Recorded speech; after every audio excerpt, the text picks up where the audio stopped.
How are you, everyone? Yeah, it's a long walk here. I'm walking through back at the kitchen. I'm smelling French fries, hamburgers. My appetite increased about 500% by the time I got here. Anyway, I want to say thank you all for coming. It's a great town. And you guys make the show. You guys make my career. You guys show us the support, and I want to thank you all for coming. And thank you for being here. So you're talking about French fries, but do you eat French fries, Lou Ferrigno? Because you're in such good shape. No, once in a while I have a little bit. Before we begin doing the Q&A, you know, my whole life was about overcoming adversity. Because as a kid, close to birth, I've lost like 75% of my hearing. I had ear surgery about 5 years ago, and I had a severe speech impediment. So I was bullied a lot as a kid. So I used to read a lot of the whole comic book, like Superman, because I was obsessed with power. Most children are obsessed with power. So it was my only way to survive because I was like a real-life Walter Mitty. And I used to read the comic books, fantasize, I want to be strong and powerful like the Hulk. And then eventually I discovered bodybuilding, you know, weights. I made my own weights. I got cement pails. I filled with cement and a broomstick. I wanted to be big and strong. So that was my path to survive. The reason why I'm saying this is because every one of us has a passion about life. You have to embrace that passion because that's what makes you rich. It's not a money factor. It's not about competition. It's all about embracing your own passion. That makes you powerful because when you embrace passion and maximize your personal power, you can move mountains, you can do anything in life. And everybody told me when I was young, all the naysayers said, you can't, you're hard of hearing, you got a speech problem, you're never gonna do this, you're never gonna be this. I've had a lot of dreams and visions, and I fulfilled them all because I was a fighter, I had to work harder than the average person. So remember that if you have passion, embrace your passion because you'll go very far in life.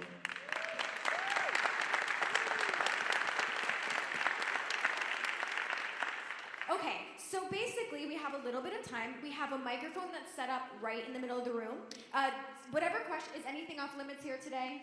Anything they want to ask. Okay, so I'm kindly going to ask one question per person. So do we have any willing victims that want to ask the first question? Now is your chance. Come up and come have fun. I don't care how silly the question may be. Hi there, Damien. What was the best thing about being the Hulk? What was the best experience? The best thing about being the Hulk? Well, the worst part about being the Hulk was the makeup. The makeup took 3.5 hours to put on. The best part about being the Hulk, when the makeup was completed, the character was beautiful. So I had a chance to destroy everything on the set. I didn't have to pay for it. But every time I did a scene, the crew would clap. And from time to time, I said to them, why do you keep clapping? Because, well, one of the guys said I was home, I wanted to smash my TV, but I came to the set today to watch you film, and you smashed my TV, you fulfilled my fantasy. That's why everyone enjoyed it. That was the best part about being the Hulk. The Hulk was beautiful because it was human, it was authentic, and I was happy to bring that sensitivity to the character. So it took 3.5 hours to put on. How long did it take to take off the makeup?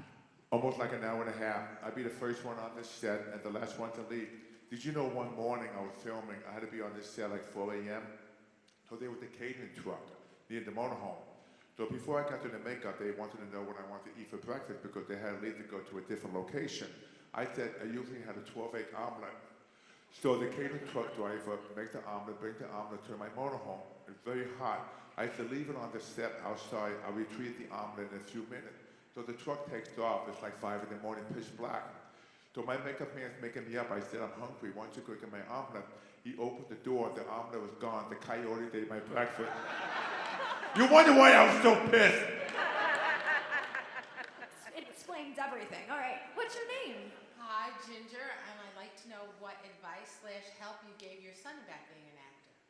Well, my son, I never pushed him to be an actor. He went to USC, and he got a degree in marketing business, and he studied acting for many years with drama class. And I think because I did a movie called The Sequel to Cage, and he was like maybe 12, 13 years old. I put him in the film with me. I did a scene when he came in and he got like a glass of orange juice, like a walk-on. And ever since he's done that, he likes being in front of the camera. And now he says, I'm going to be a bigger star than you. I said, that's great. I said, we're paying all your bills and education. But he's filming 3 TV series now. SWAT, 911, and a new series, DC, Stark, he's playing a scientist named Iron Man with Luke Wilson. He's going very far, and thank you for acting. Thank you. You must be so proud. I am. He's 34 years old. He's blonde. He's handsome, and it's in the blood, in the family. What's your name? Matthew Heiler. So my question is, on the show King of Queens, what was it like working alongside Jerry Stiller? It was great. I mean, those actors, especially Jerry, he's iconic. He's delicious to work with because we filmed in front of a live audience. It wasn't just a taping. And you get that tremendous instant gratification from the audience because you can't fool the audience. But Jerry Stiller, just the way he talks, the way he sounds, I had a hard time keeping a straight face with him. He was great. Thank you. All right, come on down. What's your name? The name is Mozart, James Mozart. So I've worked at a gym for probably about 11 years, and I personally think with a lat pull down, it shouldn't be done like behind the neck. I think it should be like right down to the chest or the chin area. What are your thoughts on that? Do you think That is correct. Lat pull down means the exercise for the back. I think it's better front of the chest because if you do behind the back, you're overstretching the tendons in the rotator cuff in your shoulder. If you're young, I mean, maybe a great exercise, but I would suggest front of the back. I'm sorry, front of the chest. Because a lot of people do it behind the back, and the problem is when you're pulling down and jerking the weight, it overstretches the tendons, and there's a chance that you get into your shoulder. So if you want to focus on the back, then stick with the barbell row, or like the one-arm dumbbell row. Okay, thank you. You're welcome. There you go. What's your name? I'm Jason. I just wanted to know, what was it like preparing to become the Hulk when it first came out, and if your preparation methods changed as the show went on? You know what's interesting? When I first began the series, the pilot, I showed the sensitivity because I want the Hulk to be a creature, not a monster. So because of my sensitivity, they let me do my own thing. And I remember at the very beginning, it was very emotional because when I won the audition, I had no acting experience. So I had to show what you call pantomime. They mean acting without speaking. So I want to show the emotion because I was a Hulk my whole life. I used all those tools of all the abuse, of all the moments in my life, the rejection. I used that as a character, and it worked beautifully. Thank you. You're welcome. Hi, you were hysterical in King of Queens, so how did that come about in the first place? Well, I did a movie called The Godson with Rodney Dangerfield, Dom DeLuise. The one night the producers of King of Queens were watching the movie. They said, why not have Louie the neighbor? So they called me and they said, would you like to play yourself doing a comedy? I said, sure, why not? So I came on the set. I've never done a sitcom before in front of a live audience. And it just came natural, great because becoming the neighbor. And they gave it like a test run, but then it became a recurring role for 7 years. Was it scary being in front of a live studio audience? The first couple of times, yes. But you know what's interesting? Before you do comedy, they have a run-through with the network. Like for instance, you go over the script, and you have to stay the dialogue. If it's not funny, they'll cancel the line. They'll scrim it out. But the important thing is that you can't try to be funny. You have to understand the character. So I just use me as a character. That's why from that King and Queen, I did another movie called I Love Your Man with Paul Rudd and Jason Segel. I put him in a chokehold. Yeah, Jason kept saying, get into character. It's okay if you squeeze. I think when he went down, I think he passed out. What's your name? Hi, my name's Topher, and my question is you and Arnold were bodybuilding back in the day, and now you have Jay and Ronnie. Do you think that the bodybuilding I did back in the day and then bodybuilding nowadays, do you ever see it going back to the size that y'all were back there, or you think they're just going to get bigger and bigger? I don't think so because the time when we competed, did you know first prize was $750? Yeah. But back then with the personality, with the camaraderie, and with the symmetry, today's not the bodybuilding for because you're on stage, you got to be as thick as you can be, you have to have striations into your glute, and it's tough because I think eventually goes back to symmetry, but it will never equate, be like in the 70s because what pumping iron was made and never be repeated because it was heart and soul, blood, sweat, and tears. You were great in that movie, by the way. Oh, thank you, I appreciate it. What's your name? My name is Michael. With the change from practical to CGI effects, do you still see the CGI Hulk? Do you sometimes go, yeah, oh wait, no, that's not me? Or is is there any sort of connection with seeing the Hulk in action these days in the MCU with you? Well, first of all, the CGI can't sign autograph. The CGI. Okay. I wanted to do the motion capture with Ang Lee for the first Hulk movie. He did it himself. They should have used me for motion capture because I know how the Hulk moves and think. But now the direction is going, I haven't seen the end game yet, but I kind of wish the Hulk, they would keep it more organic and more hideous like in the past instead of just in more comedian form. I think eventually we'll go back in that direction. But that's why a lot of people like to watch this series. The beauty about my series, every episode had a laser compelling message about life. That's important.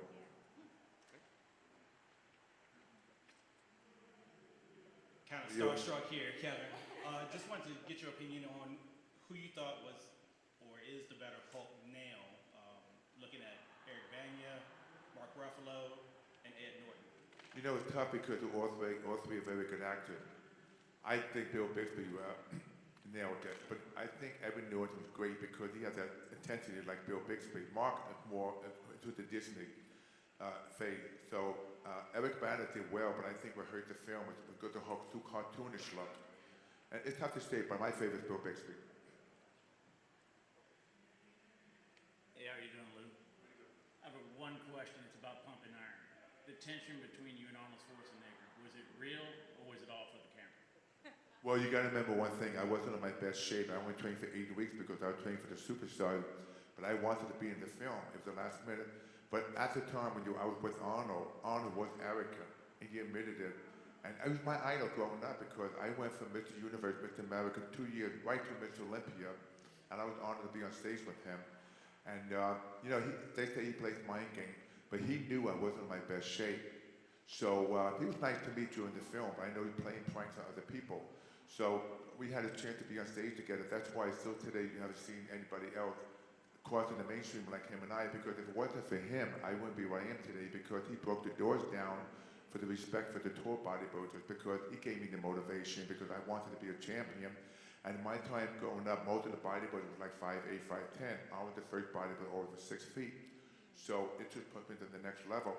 And that's why today, when you see him, he's still doing other things, like for example in politics, different things. I've gone with the sheriff department, but we're still today, when people talk about us, when I see each other, or they still get excited about fitness because we came from nothing. Thank you. You're welcome. How did you get into acting, and did you like to be the Hulk? Like, did you want to be the Hulk, or did you want to be any other different character, or in other different movies? Well, at the time when the Hulk came along, I never acted before. I just finished doing Pumping Iron. And I knew I had a speech problem back then. But when the Hulk came along, I felt that was the stepping stone for me to get into the film business because I loved the character. Even though they had to paint me green, I just loved that character. And I gave it a shot at it because at the same time, I was slated to win the Miss Olympia that year, 1977. But I chose to do the Hulk to take a gamble because I knew that the show had potential to be a popular show, which it did. How you doing? How's it going? My name's Kyle. The Hulk was one of Marvel's first big successes, especially in TV, and it'd be years before we get to the MCU and all that. None of it's possible without Stan Lee. If you had any interactions, what was your favorite memory with Stan Lee? Well, you know, it's funny. When I used to read Hulk comics when I was a kid, I was like maybe 12, 13 years old. At the beginning of the comic, they say written by Stan Lee. I didn't know if he was real or not. But then one time I was filming the series, I think it was like the first season, and the producer said that the man coming to the set, he wanted to say hello, his name is Stan Lee. I said, wait a minute, Stan Lee? I said, this is the same Stan Lee who wrote the comic. So he walked on the set, he got a suit and tie, and I never heard this guy before. He looked at me, he goes, hey, Scrawny, why don't you work out? Look at yourself. I didn't know if he was abusing me or whatever. I was in the makeup, and then we hit it off, became good friends. And Stan ended up doing a couple of cameos, as a matter of fact, 3 on my series and in the film. And I told Stan, he became a good friend of mine, if it wasn't for you, I wouldn't be here today because he created the Hulk. This is before I got involved in bodybuilding. I mean, he started the whole revolution of comic heroes. If it wasn't for Stan, the comic con wouldn't happen. So thanks to him because did you know But he went to parties and people asked him what he did for a living. They walk away because they thought he was a nut writing a comic book. He was bankrupt twice. But like I said before, it was just passion. He just loved it. It wasn't for the money. And it made him very successful. Same thing? Thank you.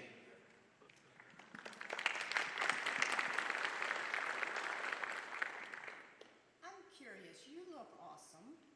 And,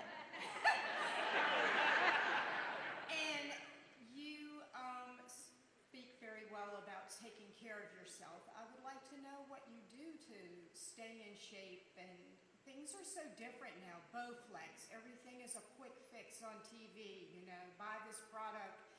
And I know personally that it takes time. So what do you do now to stay healthy, and what are you eating? What I do now is all about consistency. I eat a well-balanced diet. I don't eat any unrefined sugar, fried food. This is me personally, fried food. I eat my calories. I don't drink my calories. Like, for example, a lot of people drink pop and juice. I eat very clean as possible. Like, for example, I have maybe like a glass of wine, but I eat with the foods naturally, like lettuce. I don't use Caesar salad dressing. I use oil and vinegar. I watch how I eat. And the important thing is I exercise just about every day. I do cardio for 30 minutes and weight training for 30 minutes to maintain what I have. Years ago when I was competing, I used to train maybe 2 or 3 hours a day. But I learned at an early age that age is not a number. Age is just a number. It's all how you eat. It doesn't make any difference how late you are and when you get involved in fitness and bodybuilding. It's all about eat good, sleep good, and train good. Very simple. I mean, just so many people taking these supplements, they overdo it, they think there's a secret. It's all listening to your body, the correct form, working out consistently. You can't train on weekend. If you could take like a 1 hour, 3 or 4 times a week to exercise and take care of your body, that'll keep you home free. You gotta remember one thing, you only live once.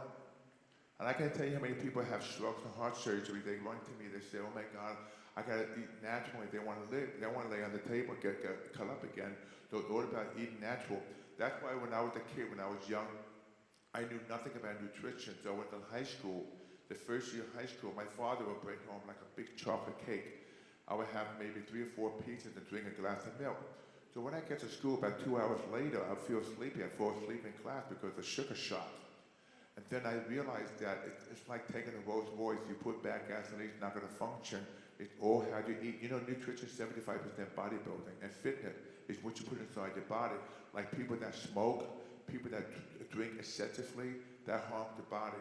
But all listen to your body, the correct form, be very consistent, and just eat healthy as you can. Of course, I have a cheat meal once in a while. Maybe I have like, if I want a burger or fries, or maybe the cheat cake, only maybe once every couple of weeks. But most of the time, I just eat as natural as possible. That's the whole key.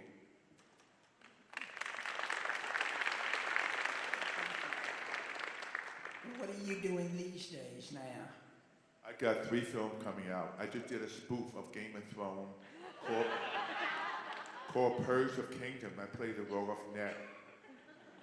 Yeah, this is a crazy, wild, funny movie coming out called Purge of Kingdom. Then I did another comedy with my son and I, with Billy Zane and Paulie Shore about 3 weeks ago with a comedy called Guest House. And then I have a couple of action films. So I've been busy. And besides that, I put a lot of time in the sheriff department because I became a deputy sheriff 15 years ago. That was another dream of mine. So I'm very active doing all these things. And you know what my passion is right now besides fitness? I'm back to making furniture. I love working with wood because I find that very therapeutic. So I do a whole number of things because I enjoy life every day and I try to maximize every day because every day I wake up, I say to myself, I don't want to waste time and energy. What can I do to better myself? What can I do to enjoy myself? That's my philosophy of life. The same goes for you guys. So before we wrap this up, I think we might have time maybe for one more question. When I told my parents I was doing this panel, my dad was like, oh my God, the Hulk. And my mom was like, oh my God, Celebrity Apprentice. So can you tell us a little bit about your time on that show? Well, to tell you the truth, Donald Trump is a loose cannon. I had a great time. It was tough to be on the show because 2 people got to be fired. The great thing about the show with Donald Trump, I was able to raise over $100,000 for my charity, ALS and muscular dystrophy. It's a very tough show to do because when you're in the boardroom, nobody likes to get fired. You know, point the finger and you say, you're fired, get out of here. So you have to So I was the only athlete to make it to 9 shows because when I first went on the show, everybody said, "Oh, here comes little Ferrigno, no brain or born." I fooled them. I fooled them wrong. I learned a lot about branding, but Donald is the little cannon. And I don't want to be in politics, and I don't want to talk about politics. I just want to be at Comic-Con with these people, just having a good time. But you did raise a lot of money for charity. Yeah, it was That's a wonderful incredible. show. I made wonderful friends with a great cast. I had a lot of people on my show. They were wonderful people, like George Takei from Star Wars, I'm from Star Trek, and I made some good friends. So we have time maybe for one final question. Does anyone want to be the final? Okay. Just making our way on up. What's your name? Probably an actually ridiculous question, but you just said you're a sheriff or a deputy sheriff? Deputy Sheriff. Okay, so how many people have actually been excited to be arrested by the Hulk? The nice thing about it is that I had to get their autograph instead of mine because they have to sign the ticket. I do a lot of search and rescue. I take the job very seriously because you never know what you encounter. It could be a shooting situation. It could be, I do a lot of search and rescue. We deal with gang violence. We deal with suicide. The helicopter. I'm trained to save people in the mountains. I also teach weapons shooting because my father was the NYPD. So 15 years ago, talking to Sheriff LA, and I told him how much I like law enforcement. He said, "Why don't you go through the academy?" I said, "Okay, I didn't want to be the honorary. I want to be the real deal." So my whole table was filled with textbooks. I had to learn to study about the Constitution, the laws of arrest. It changed my life tremendously because I want to be a real-life hero. But people, sometimes they see me in uniform, they get excited, but at the same time they realize that there's something wrong. And they have to listen to me. Anyway, I'm going back to my table. Thank you for coming. Health is your greatest wealth. Love your passion. Love you all. See you downstairs. Thank Good you. job, Heather. Thank you, You too. Bill.